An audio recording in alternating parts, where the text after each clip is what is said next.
پیش کیا جا رہا ہے۔ شروع اللہ کے نام سے جو بڑا مہربان نہایت رحم والا ہے۔ آئیے اب شروع کرتے ہیں عیسیٰ علیہ السلام کا قصہ۔ عیسیٰ علیہ السلام کو مسیح کہا جاتا ہے۔ اس کا مطلب ہے کثرت سے زمین کی سیاحت کرنے والا، یا اس کا معنی ہاتھ پھیرنے والا ہے، کیونکہ آپ ہاتھ پھیر کر اللہ کے حکم سے مریضوں کو شفا یاب فرماتے تھے۔ آپ کی پیدائش اللہ تعالیٰ کا ایک بہت عظیم معجزہ ہے۔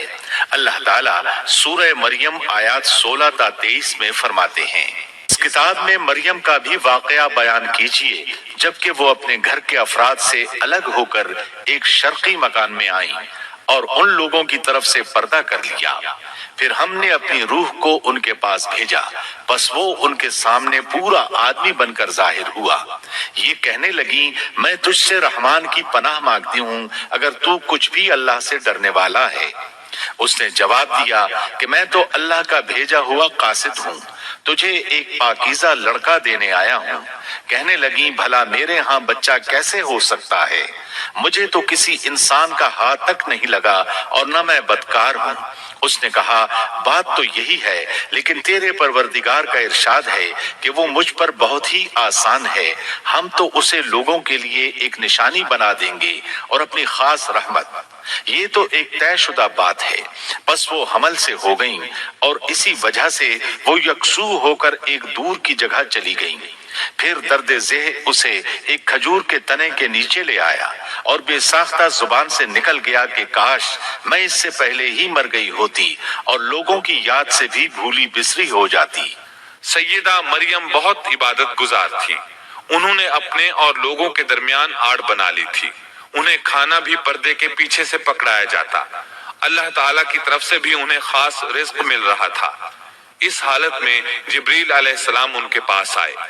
انہوں نے ان کے گریبان میں اللہ کے حکم سے پھونک ماری، اس سے انہیں حمل ٹھہر گیا۔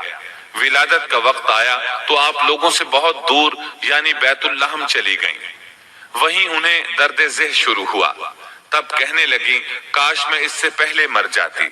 اللہ تعالیٰ کی طرف سے ارشاد ہوا، سورہ مریم آیات 24 تا 28 میں ہے۔ اتنے میں اسے نیچے سے ہی آواز دی کہ آزردہ خاطر نہ ہو، تیرے رب نے تیرے پاؤں تلے ایک چشمہ جاری کر دیا ہے اور اس کھجور کے تنے کو اپنی طرف ہلا، یہ تیرے سامنے تر و تازہ پکی کھجوریں گرا دے گا۔ اب چین سے کھا پی اور آنکھیں ٹھنڈی رکھ۔ اگر تجھے کوئی انسان نظر پڑ جائے تو کہہ دینا کہ میں نے اللہ رحمان کے نام کا روزہ مان رکھا ہے، میں آج کسی شخص سے بات نہ کروں گی۔ اب عیسیٰ کو لیے ہوئے وہ اپنی قوم کے پاس آئیں۔ سب کہنے لگے، مریم تو نے بڑی بری حرکت کی، اے ہارون کی بہن، نہ تو تیرا باپ برا آدمی تھا اور نہ تیری ماں بدکار تھی۔ یہاں ہارون سے مراد موسیٰ علیہ السلام کے بھائی ہارون علیہ السلام مراد نہیں، بلکہ مریم علیہ السلام کے ایک بھائی کا نام ہارون تھا۔ قوم کی باتیں سن کر مریم علیہ السلام خاموش رہی اور بچے کی طرف اشارہ کر دیا کہ اس سے بات کر لو۔ وہ کہنے لگے، بھلا گود کا بچہ کیسے بات کر سکتا ہے؟ سورہ مریم آیت 29 میں ہے۔ مریم نے اپنے بچے کی طرف اشارہ کیا۔ سب کہنے لگے، لو بھلا ہم گود کے بچے سے کیسے بات کریں؟ اس وقت عظیم معجزہ رونما ہوا۔ سورہ مریم آیت 30 تا 33 میں ہے۔ بچہ بول اٹھا، میں اللہ تعالیٰ کا بندہ ہوں، اس نے مجھے کتاب عطا فرمائی اور مجھے اپنا پیغمبر بنایا ہے، اور اس نے مجھے بابرکت کیا ہے جہاں بھی میں ہوں، اور اس نے مجھے نماز اور زکوٰۃ کا حکم دیا ہے جب تک بھی میں زندہ رہوں، اور اس نے مجھے اپنی والدہ کا خدمت گزار بنایا ہے اور مجھے سرکش اور بدبخت نہیں کیا، اور مجھ پر میری پیدائش کے دن اور میری موت کے دن اور جس دن کہ میں دوبارہ زندہ کھڑا کیا جاؤں گا سلام ہی سلام ہے۔ اللہ تعالیٰ نے عیسیٰ علیہ السلام کی اس گفتگو کے بعد فرمایا، یہ مریم کے بیٹے عیسیٰ ہیں، اور یہ سچی بات ہے جس میں لوگ شک کرتے ہیں۔ اللہ کو شایع نہیں کہ کسی کو بیٹا بنائے، وہ پاک ہے۔ جب کسی چیز کا ارادہ کرتا ہے تو اس کو یہی کہتا ہے کہ ہو جا، تو وہ ہو جاتی ہے۔ یہ ہے صحیح واقعہ عیسیٰ ابن مریم کا۔ یہی وہ حق بات ہے جس میں لوگ شک و شبہ میں مبتلا ہیں۔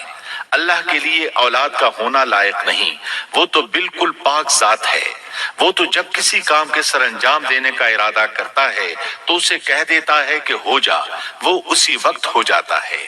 میرا اور تم سب کا پروردگار صرف اللہ ہی ہے، تم سب اسی کی عبادت کرو، یہی سیدھی راہ ہے۔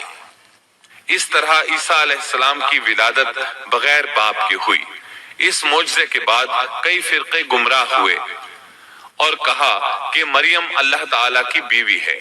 اس بات کی تردید کرتے ہوئے اللہ تعالیٰ سورۃ الجن آیت 3 میں فرماتے ہیں، اور یہ کہ ہمارے پروردگار کی شان بہت بلند ہے، وہ نہ بیوی رکھتا ہے نہ اولاد، اور یہ کہ ہم میں سے کوئی بے وقوف اللہ کے بارے میں جھوٹ گھڑتا ہے۔ اللہ تعالیٰ سورۃ المائدہ آیات 72 تا 75 میں فرماتے ہیں، بے شک وہ لوگ کافر ہو گئے جن کا قول ہے کہ مسیح ابن مریم ہی اللہ ہے، حالانکہ خود مسیح نے ان سے کہا تھا کہ اے بنی اسرائیل، اللہ ہی کی عبادت کرو جو میرا اور تمہارا سب کا رب ہے۔ یقین مانو کہ جو شخص اللہ کے ساتھ شریک ٹھہراتا ہے، اللہ تعالیٰ نے اس پر جنت حرام کر دی ہے، اس کا ٹھکانہ جہنم ہی ہے، اور گناہ گاروں کی مدد کرنے والا کوئی نہ ہوگا۔ وہ لوگ بھی یقیناً کافر ہو گئے جنہوں نے کہا اللہ تین میں سے تیسرا ہے۔ دراصل اللہ تعالیٰ کے سوا کوئی معبود نہیں۔ اگر یہ لوگ اپنے اس قول سے باز نہ رہے تو ان میں سے جو کفر پر رہیں گے انہیں المناک عذاب ضرور پہنچیں گے۔ یہ لوگ اللہ تعالیٰ کی طرف کیوں نہیں جھکتے اور استغفار کیوں نہیں کرتے؟ اللہ تعالیٰ تو بہت ہی بخشنے والا اور بڑا ہی مہربان ہے۔ مسیح ابن مریم سوائے پیغمبر ہونے کے اور کچھ بھی نہیں۔ ان سے پہلے بھی بہت سے پیغمبر گزر چکے ہیں۔ ان کی والدہ ایک راست باز عورت تھیں، دونوں ماں بیٹا کھانا بھی کھایا کرتے تھے۔ آپ دیکھیے کہ کس طرح ہم ان کے سامنے دلیلیں رکھتے ہیں، پھر غور کیجئے کہ کس طرح وہ پھرے جاتے ہیں۔ اللہ تعالیٰ نے ان آیات میں عیسائیوں کے عقیدے کا رد کیا ہے، کیونکہ وہ مریم اور عیسیٰ علیہ السلام کو بھی اللہ کا حصہ مانتے ہیں۔ سورہ اخلاص میں بھی ان کے عقیدے کا ان الفاظ میں رد کیا گیا ہے، آپ کہہ دیجئے وہ اللہ ایک ہے، اللہ بے نیاز ہے، نہ اس سے کوئی پیدا ہوا اور نہ وہ کسی سے پیدا ہوا، اور نہ کوئی اس کا ہمسر ہے۔ لوگوں نے جب مریم علیہ السلام پر تہمت لگائی، انہیں بدکار کہا، تب اللہ نے فرمایا، سورۃ النساء آیت 156 میں ہے، اور ان کے کفر کے باعث اور مریم پر بہت بڑا بہتان باندھنے کے باعث ہم نے ان پر لعنت کی۔ اسی طرح سورہ آل عمران آیت 59 میں اللہ تعالیٰ فرماتے ہیں، اللہ کے نزدیک عیسیٰ کی مثال ہو بہو آدم کی مثال ہے، جسے مٹی سے پیدا کر کے کہہ دیا کہ ہو جا، بس وہ ہو گیا۔ عیسائیوں کا مریم اور عیسیٰ علیہ السلام کے بارے میں یہ بہت بڑا جھوٹ ہے کہ عیسیٰ علیہ السلام اللہ کے بیٹے اور مریم اللہ کی بیوی ہیں۔ اللہ تعالیٰ سورہ مریم آیت 88 تا 95 میں فرماتے ہیں، ان کا قول تو یہ ہے کہ اللہ رحمان نے بھی اولاد اختیار کی ہے۔ یقیناً تم بہت بری اور بھاری چیز لائے ہو۔ قریب ہے کہ اس بہتان کی وجہ سے آسمان پھٹ جائیں اور زمین شق ہو جائے اور پہاڑ ریزہ ریزہ ہو جائیں کہ وہ رحمان کی اولاد ثابت کرنے بیٹھیں۔ شان رحمان کے لائق نہیں کہ وہ اولاد رکھے۔ آسمانوں اور زمین میں جو بھی ہیں سب کے سب اللہ کے غلام بن کر ہی آنے والے ہیں۔ ان سب کو اس نے گھیر رکھا ہے اور سب کو پوری طرح گن بھی رکھا ہے۔ یہ سارے کے سارے قیامت کے دن اکیلے اس کے پاس حاضر ہونے والے ہیں۔ اللہ تعالیٰ سورۃ الانعام آیت 101 میں فرماتے ہیں، وہ آسمانوں اور زمین کا موجد ہے۔ اللہ تعالیٰ کے ہاں اولاد کہاں ہو سکتی ہے، حالانکہ اس کی کوئی بیوی تو ہے ہی نہیں، اور اللہ تعالیٰ نے ہر چیز کو پیدا کیا ہے اور وہ ہر چیز کو خوب جانتا ہے۔ اسی طرح اللہ تعالیٰ سورۃ الزخرف آیت 81 میں فرماتے ہیں، آپ کہہ دیجئے کہ اگر بالفرض رحمان کی اولاد ہوتی تو میں سب سے پہلے عبادت کرنے والا ہوتا۔ مطلب یہ کہ تم بغیر کسی دلیل کے ایسی بات کہے جا رہے ہو۔ عیسیٰ علیہ السلام پرورش پاتے رہے۔ آپ کی پرورش بیت اللحم میں ہوئی۔ آپ نے بچپن ہی میں کافی علم حاصل کر لیا، کیونکہ آپ کو اور آپ کی والدہ کو اللہ تعالیٰ نے جہان والوں کے لیے اپنی قدرت کی نشانی ٹھہرایا ہے۔ اللہ تعالیٰ سورۃ المومنون آیت 50 میں فرماتے ہیں، اور ہم نے ابن مریم اور ان کی والدہ کو ایک نشانی بنایا اور ان دونوں کو بلند اور صاف قرار والی اور جاری پانے والی جگہ میں پناہ دی۔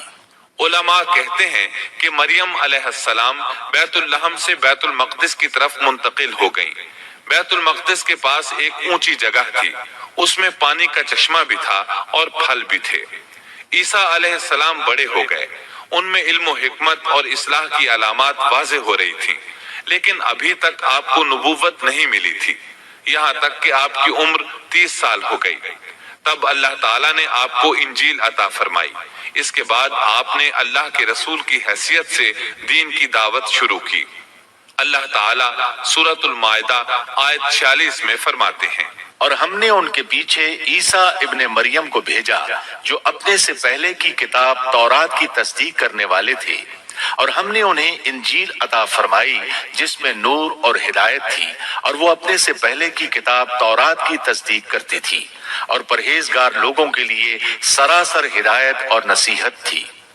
اکثر مفسرین کا اس پر اتفاق ہے کہ عیسیٰ علیہ السلام کو 30 سال کی عمر میں انجیل عطا کی گئی، ساتھ ہی اللہ تعالیٰ نے انہیں عظیم معجزات عطا فرمائے۔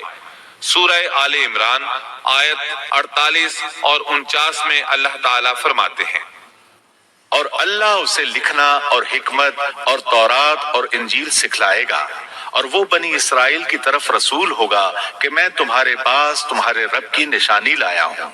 میں تمہارے لیے پرندے کی شکل کی طرح مٹی کا پرندہ بناتا ہوں، پھر اس میں پھونک مارتا ہوں تو وہ اللہ تعالیٰ کے حکم سے پرندہ بن جاتا ہے، اور اللہ کے حکم سے میں مادرزاد اندھے کو اور کوڑھی کو اچھا کر دیتا ہوں اور مردے کو جلا دیتا ہوں، اور جو کچھ تم کھاؤ اور جو اپنے گھروں میں ذخیرہ کرو میں وہ تمہیں بتا دیتا ہوں۔ اس میں تمہارے لیے بہت بڑی نشانی ہے اگر تم ایماندار ہو۔ اس طرح عیسیٰ علیہ السلام بنی اسرائیل کی طرف مبعوث ہوئے۔ تمام نبی کسی خاص قوم کی طرف مبعوث ہوئے ہیں، جبکہ نبی اکرم صلی اللہ علیہ وسلم تمام انسانوں اور جنوں کے لیے رسول بنا کر بھیجے گئے۔ یہ آپ کی خصوصیات میں سے ایک امتیازی خصوصیت ہے۔ اللہ تعالیٰ نے عیسیٰ ابن مریم علیہ السلام کو عظیم معجزات عطا فرمائے۔ پیدائشی اندھا بینا ہو جاتا، کوڑھی کا کوڑھ دور ہو جاتا، برس والے کے جسم پر ہاتھ پھیر دیتے تو اس کا برس ختم ہو جاتا، مٹی کے پرندے بنا کر پھونک مارتے تو وہ اڑنے لگتے۔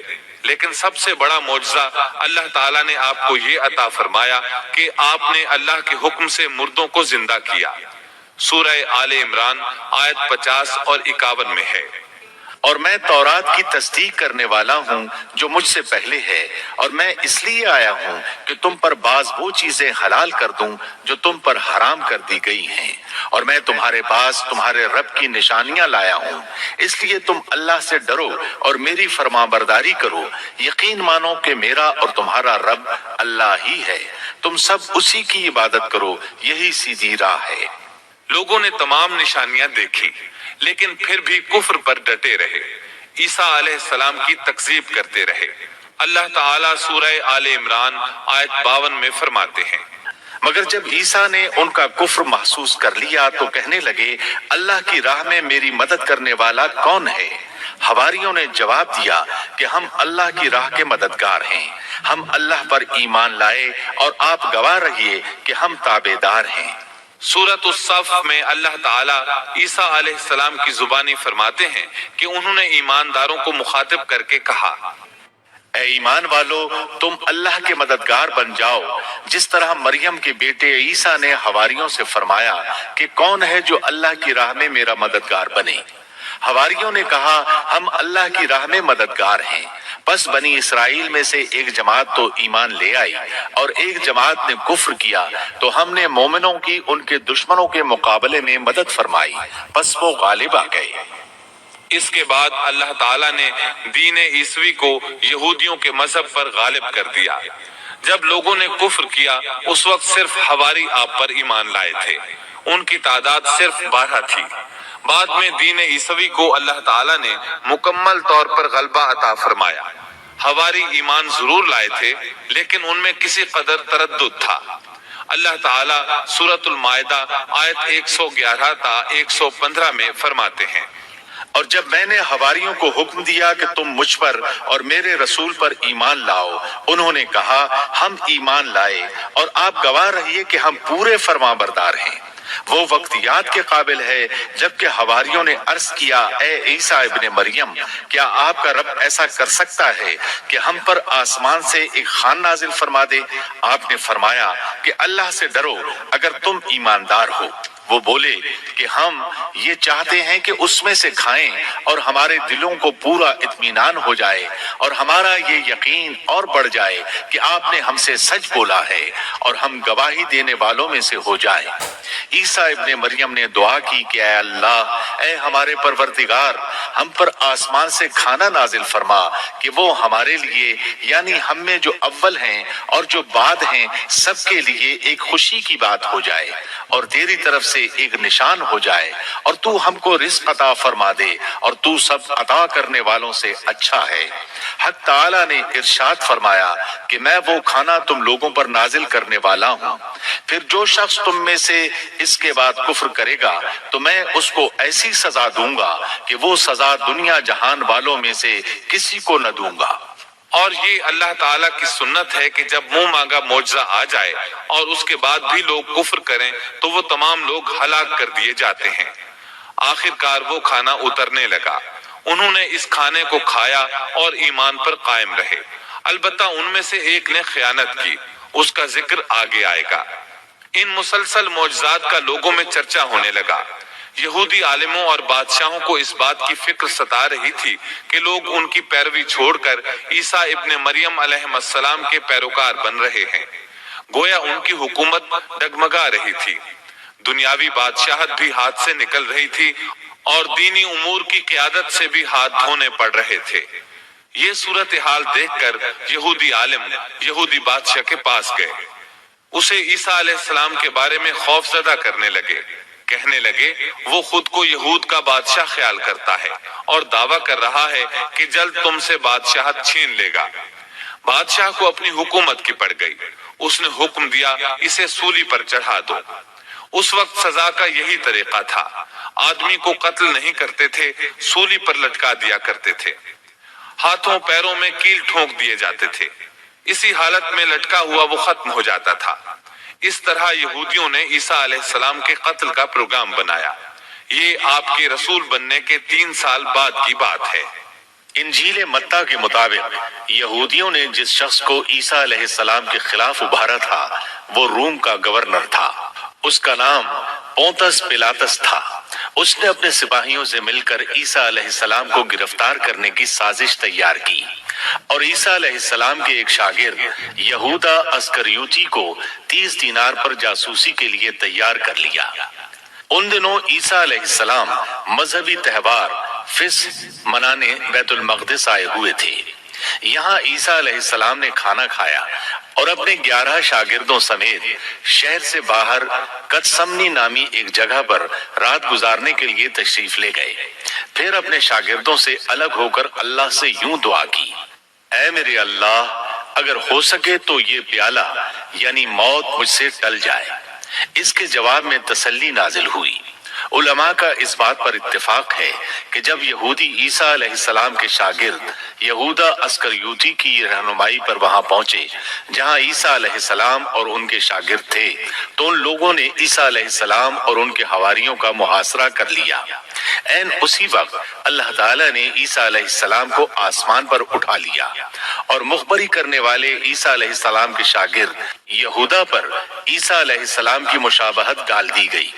چنانچہ حکومت کے اہلکاروں، یہودیوں، حتیٰ کہ خود حواریوں نے بھی اسی کو عیسیٰ سمجھ لیا اور اسی کو لے جا کر پھانسی پر چڑھا دیا، جیسا کہ سورۃ النساء میں اللہ تعالیٰ فرماتے ہیں۔ اور اس وجہ سے بھی ہم نے ان پر لعنت کی کہ انہوں نے کہا کہ ہم نے مسیح ابن مریم جو کہ اللہ کا رسول ہے اسے قتل کیا ہے، حالانکہ نہ انہوں نے اسے قتل کیا اور نہ سولی دیا، لیکن ان کو شبہ پڑ گیا، اور جو لوگ اس میں اختلاف کر رہے ہیں وہ خود شک میں ہیں، انہیں حقیقت حال کا کچھ علم نہیں، محض ظن کے پیچھے لگے ہوئے ہیں، اور یہ یقینی بات ہے کہ انہوں نے عیسیٰ ابن مریم کو قتل نہیں کیا تھا، بلکہ اللہ نے اسے اپنی طرف اٹھا لیا تھا، اور اللہ بہت زور آور اور حکمت والا ہے۔ عیسائی اور یہودی اس بات پر متفق تھے کہ عیسیٰ علیہ السلام کو سولی چڑھا دیا گیا ہے، لیکن ان میں تھوڑا سا اختلاف تھا۔ یہودی کہتے تھے کہ وہ قتل ہو گئے ہیں، جبکہ عیسائی کہتے تھے کہ وہ 3 دن تک مردہ رہنے کے بعد زندہ ہوئے اور آسمان پر چلے گئے۔ اللہ تعالیٰ نے ان دونوں گروہوں کی تردید کرتے ہوئے فرمایا کہ یہ شک میں مبتلا ہیں۔ در حقیقت یہ لوگ عیسیٰ علیہ السلام کو گرفتار نہ کر سکے تھے۔ بہرحال عیسیٰ علیہ السلام کے آسمان پر اٹھائے جانے کے بعد یہود غالب آ گئے اور دین عیسوی کی اشاعت پر پابندی لگا دی۔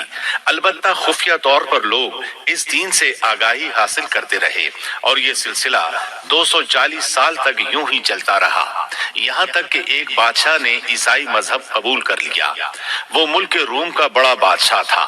اس وقت دین عیسوی خوب پھیلا، لیکن اس بادشاہ نے دین میں شرک والے کچھ طریقے شامل کر دیے۔ ایک روایت کے مطابق وہ 240 سال تک توحید پر قائم رہے۔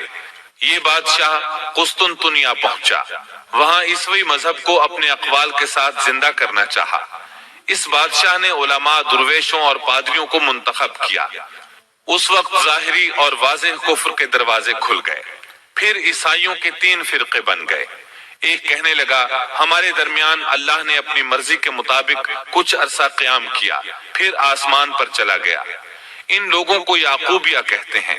دوسرے گروہ نے کہا ہمارے درمیان اللہ کے بیٹے نے جب تک چاہا قیام کیا اور پھر اللہ نے اسے اپنی طرف اٹھا لیا۔ انہیں نستوریہ کہتے ہیں اور ان کی کثرت ہوئی۔ اکثر نصارہ کا یہی عقیدہ تھا۔ اور تیسرا فرقہ کہنے لگا ہمارے درمیان اللہ کی منشا کے مطابق کچھ عرصے تک اللہ کا بندہ اور اس کا رسول رہا، پھر اسے اللہ نے اپنی طرف اٹھا لیا، اور یہی لوگ در حقیقت مسلمان تھے۔ انہیں موحدہ کہتے ہیں۔ ان کی انجیل میں شرک اب تک نہیں پایا جاتا۔ ان کی انجیل کا نام انجیل برناباس ہے۔ نصارہ کا یہ فرقہ سب سے قلیل تعداد میں ہے۔ ابن عباس رضی اللہ عنہما کہتے ہیں ان دونوں فرقوں نے تیسرے فرقے پر دھاوا بول کر ان میں اکثر کو قتل کر دیا۔ پھر اسلام اسی طرح تنہا، غریب اور کمزور رہا، یہاں تک کہ رسول اللہ صلی اللہ علیہ وسلم کی بعثت ہوئی۔ اللہ تعالیٰ سورۃ الصف آیت 14 میں فرماتے ہیں تو ہم نے مومنوں کی ان کے دشمنوں کے مقابلے پر مدد کی، پس وہ غالب آ گئے۔ سورۃ النساء آیت 157 میں اللہ تعالیٰ کا فرمان ہے اور ان کے یوں کہنے کے باعث کہ ہم نے اللہ کے رسول عیسیٰ ابن مریم کو قتل کر دیا، حالانکہ نہ تو انہوں نے اسے قتل کیا نہ سولی پر چڑھایا، بلکہ ان کے لیے وہی صورت بنا دی گئی تھی۔ یقین جانو کہ عیسیٰ کے بارے میں اختلاف کرنے والے ان کے بارے میں شک میں ہیں، انہیں حقیقت حال کا کوئی علم نہیں ہے، وہ محض ظن کے پیچھے لگے ہوئے ہیں۔ اتنا یقینی ہے کہ انہوں نے اسے قتل نہیں کیا۔ اللہ تعالیٰ نے عیسیٰ علیہ السلام کو قیامت کی ایک نشانی قرار دیا۔ سورۃ الزخرف آیت 61 میں ہے اور یقیناً عیسیٰ قیامت کی علامت ہے، بس تم قیامت کے بارے میں شک نہ کرو اور میری فرما برداری کرو، یہی سیدھی راہ ہے۔ قیامت کے قریب عیسیٰ علیہ السلام آسمان سے نازل ہوں گے اور ان کا نزول اس بات کی علامت ہوگا کہ اب قیامت قریب ہے۔ عیسیٰ علیہ السلام اور نبی کریم صلی اللہ علیہ وسلم کے درمیان اور کوئی نبی نہیں ہے، اس لحاظ سے نبی کریم صلی اللہ علیہ وسلم لوگوں سے زیادہ عیسیٰ علیہ السلام کے قریب ہیں، جیسا کہ مسند احمد کی ایک حدیث میں ہے۔ نبی اکرم صلی اللہ علیہ وسلم نے فرمایا انبیاء کرام سب ایک باپ کے بیٹے بھائی کی طرح ہیں، مائیں جدا جدا اور دین ایک ہے، اور تمام لوگوں سے زیادہ عیسیٰ کے نزدیک میں ہوں، کیونکہ میرے اور ان کے درمیان کوئی نبی نہیں ہے۔ نبی کریم صلی اللہ علیہ وسلم اور عیسیٰ علیہ السلام کی درمیانی مدت قریباً 560 سال ہے۔ آپ فرماتے ہیں وہ بہت جلد نازل ہوں گے، جب تم انہیں دیکھو گے تو پہچان لوگے، وہ درمیانے قد کے ہیں، ان کا چہرہ سفید اور سرخی مائل ہے، ان کے سر کے بال سیدھے ہیں، ان کے بالوں سے پانی کے قطرے گرتے محسوس ہوں گے، حالانکہ ان کا سر بالکل خشک ہوگا۔ وہ مسجد دمشق کے سفید منارے پر اتریں گے، صلیب کو توڑ دیں گے، خنزیر کو قتل کر دیں گے، جزیے کو ختم کر دیں گے، عیسائیت سمیت تمام باطل دینوں کو ختم کر دیں گے، نصرانیت کی تمام علامات مثلاً صلیب اور خنزیر کا خاتمہ کر دیں گے۔ ان کے زمانے میں تمام مذہب ختم ہو جائیں گے، صرف اسلام باقی رہ جائے گا۔ دجال کو بھی اللہ عیسیٰ علیہ السلام کے ہاتھوں قتل کرا دیں گے۔ پوری زمین پر صرف اسلام ہوگا، ساری زمین امن کا گہوارہ بن جائے گی، یہاں تک کہ بکری اور شیر مل کر زندگی بسر کریں گے، بچے سانپوں سے کھیلیں گے، کوئی کسی کو تکلیف نہیں پہنچائے گا۔ عیسیٰ علیہ السلام زمین پر 40 سال قیام کریں گے، پھر آپ کی وفات ہو جائے گی۔ مسلمان آپ کی نماز جنازہ ادا کر کے آپ کو دفن کریں گے۔ قیامت کے دن اللہ تعالیٰ ان سے فرمائیں گے، سورۃ المائدہ آیات 116 اور 117 میں ہے۔ اور وہ وقت بھی قابل ذکر ہے جب اللہ فرمائے گا کہ عیسیٰ ابن مریم، کیا تم نے ان لوگوں سے کہا تھا کہ مجھے اور میری ماں کو بھی اللہ کے علاوہ معبود قرار دے لو؟ عیسیٰ عرض کریں گے کہ تو پاک ہے، مجھے کسی طرح لائق نہ تھا کہ میں ایسی بات کہتا جس کے کہنے کا مجھے کوئی حق نہیں۔ اگر میں نے کہا ہوگا تو تجھے اس کا علم ہوگا، تو میرے دل کے اندر کی بات بھی جانتا ہے، اور جو کچھ تیرے نفس میں ہے میں اس کو نہیں جانتا۔ تمام غیبوں کا جاننے والا تو ہی ہے۔ میں نے تو ان سے اور کچھ نہیں کہا مگر صرف وہی جو تو نے مجھے حکم فرمایا تھا کہ تم اللہ کی بندگی اختیار کرو، جو میرا بھی رب ہے اور تمہارا بھی رب ہے۔ میں ان پر گواہ رہا جب تک ان میں رہا، پھر جب تو نے مجھے اٹھا لیا تو ہی ان پر نگران تھا، اور تو ہر چیز کی پوری خبر رکھتا ہے۔ سیدنا عیسیٰ علیہ السلام کو اللہ تعالیٰ نے کتاب انجیل عطا فرمائی تھی۔ یہ کتاب بس تورات ہی کی درست شکل تھی۔ مطلب یہ کہ سیدنا عیسیٰ علیہ السلام کی بنیادی تعلیم اگرچہ تورات کے مطابق تھی، لیکن یہودیوں نے تورات میں رد و بدل کر دیا تھا۔ اس لیے اللہ تعالیٰ نے سیدنا عیسیٰ علیہ السلام کو انجیل عطا فرمائی۔ سیدنا عیسیٰ علیہ السلام کو نبوت ملی تو آپ نے ان سب کی اصلاح کی کوششیں شروع کی۔ اس وقت کے یہودی بھی 4 طبقات میں بٹ گئے تھے۔ ان سب کے عقائد کا جائزہ لیا اور ان کی اصلاح کے لیے اپنی زندگی وقف کر دی، لیکن ان بدبختوں نے آپ کی باتیں ماننے سے یکسر انکار کر دیا۔ نہ صرف یہ کہ تعلیمات کا انکار کیا بلکہ آپ کے دشمن بھی ہو گئے۔ سیدنا عیسیٰ علیہ السلام پر جو کتاب نازل ہوئی اس کا نام انجیل ہے، لیکن آج عیسائیوں کے ہاں 4 انجیلیں رائج ہیں۔ یہاں سوال یہ پیدا ہوتا ہے کہ موجودہ 4 انجیلیں وہی ہیں یا یہ سیدنا عیسیٰ علیہ السلام کے بعد تصنیف کی گئی ہیں؟ یہ ایک ایسا سوال ہے جو مدت سے سوال ہی چلا آ رہا ہے۔ عیسائی حضرات اس سوال کا جواب دینے سے قاصر ہیں۔ عیسائی عالم تک اس بات کا اقرار کرتے نظر آتے ہیں کہ ان میں سے کوئی ایک انجیل بھی مسیح علیہ السلام کی انجیل نہیں ہے اور نہ اس کا خالص ترجمہ ہے۔ موجودہ انجیلوں کے بارے میں عیسائیوں کے ہاں کوئی ایسی سند موجود نہیں جس کی بنا پر وہ کہہ سکیں کہ ان کی روایات کا سلسلہ سیدنا عیسیٰ علیہ السلام یا ان کے شاگردوں تک پہنچتا ہے۔ خود عیسائیت کی مذہبی تاریخ اس بات کی گواہ ہے کہ پہلی صدی عیسوی سے چوتھی صدی عیسوی کے شروع تک عیسائیوں میں 21 سے زیادہ انجیلیں الہامی یقین کی جاتی تھیں، لیکن 325 عیسوی میں ان میں سے 4 کو منتخب کر کے باقی کو غیر مستند قرار دے دیا گیا۔ 4 انجیلوں کا یہ انتخاب بھی کسی تاریخی یا علمی بنیاد پر نہیں کیا گیا تھا، بلکہ اس کے لیے ایک طرح کی فال نکالی گئی تھی۔ اس فال کو الہامی اشارہ سمجھ لیا گیا تھا۔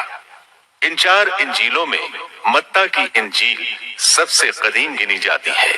اس کے باوجود عیسائیوں کے پرانے عالم یہ بات تسلیم کرتے ہیں کہ یہ انجیل متی اصلی نہیں بلکہ اس کا ترجمہ ہے، اس لیے کہ اصل کتاب عبرانی زبان میں تھی جو اب ناپید اور ضائع ہو گئی ہے، اور موجودہ ترجمے کے بارے میں قطعی طور پر یہ نہیں کہا جا سکتا کہ یہ اصل زبان کا ترجمہ ہے۔